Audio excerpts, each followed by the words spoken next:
The F is tofu, mofu, and bofu. If you're going to do DIY marketing, you need to understand what tofu, mofu, and bofu are. Even if you have an external agency, you need to understand these concepts because they will help you build and monitor your marketing strategy. So, what are tofu, mofu, bofu? To understand that, first you need to understand what the sales funnel is. Now, the sales funnel visually represents how your sales normally happen, but from your customer's experiences point of view. So, let's say that you have just started manufacturing and selling organic honey. What does your customer experience or your customer journey look like before she makes that purchase of organic honey from you?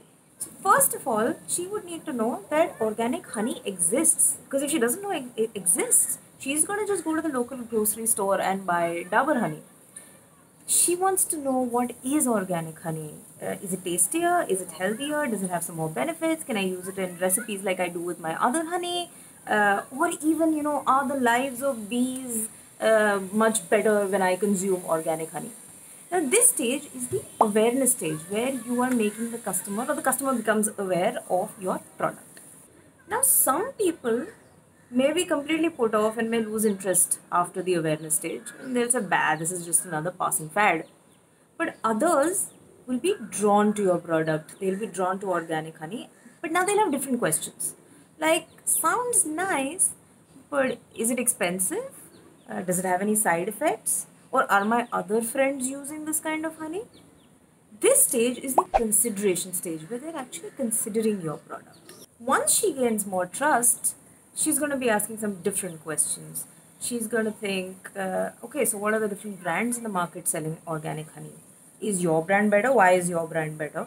Or even questions like how often or how easy will it be for me to buy this kind of honey on a monthly basis because I consume honey all the time. So these are the kind of questions that come in at the decision phase. And it is after this phase or at the end of this phase when your customer actually makes that purchase or buys the product from you.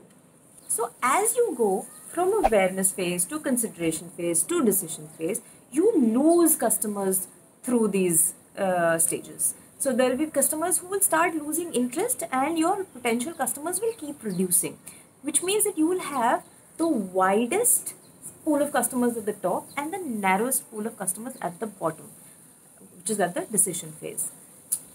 This resembles the shape of a funnel, which is why it is called the sales funnel, and which is also why these three stages are called the awareness or the top of the funnel stage, the consideration or the middle of the funnel stage, and the bottom, which is the decision or the bottom of the funnel stage. Allah, tofu, mofu, and bofu. At each stage of the funnel, you need to feed your customers with different kinds of data. Now, the problem is that most businesses are obsessed with BOFU information, which is bottom of the funnel, which is decision making, which is buy my organic honey, buy my organic honey, buy my organic honey. Now, this is a very sales approach and it's not a wrong approach, but it cannot be the only approach to your marketing strategy. Remember that marketing is not sales. Marketing starts much before sales starts, right at the top of the funnel. So that's the story of tofu, mofu, and bofu. Make sure that you are creating content for all these stages of your customer journey.